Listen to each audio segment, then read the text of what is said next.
Kanina, gusto akong ipa-disbar. Sorry. Sorry. Okay, ganito yun. Sabi ni Congressman Paduano, is she a lawyer?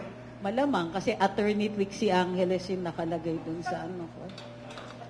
But sige, at dahil abogado ko, at hindi daw ako umattend sa hearing ngayon, sa inquiry ngayong araw na ito, patitignan daw niya sa legal ng House kung pwedeng mag-file sila ng disbarment case sa akin.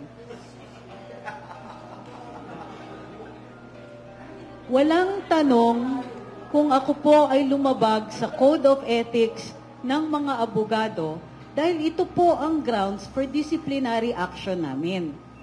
Itinudulog ito sa Korte Suprema. Iniimbestigahan ng IBP. Pero sa kanilang pagsasalita, akala mo sila yung nagpa-disbar sa akin. Parang, okay. So, ang punto lang po dito, the only reason na pinatitignan nila yung item na yon ay dahil abogado ko na hindi dumating sa kanilang pagdinig. Dahil walang ibang abogado dito sa mga hindi dumating, naging special target ako. Dahil may vulnerability.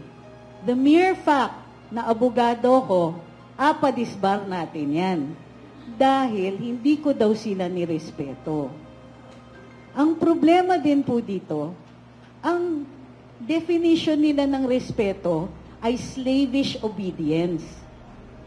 Hindi po respeto na mutual. Gusto nila, ang sabihin nila, kahit invitation yan, ang basa dapat natin dito ay command.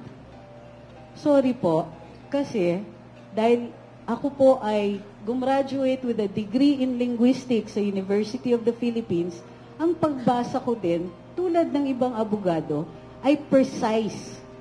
So, pag sinabi po nila kasing invitation, ang iniisip ko, pwede kong tanggihan. Dahil ito ay voluntary. Kung sila po ay nagpadala ng subpoena, ibang usapan yon.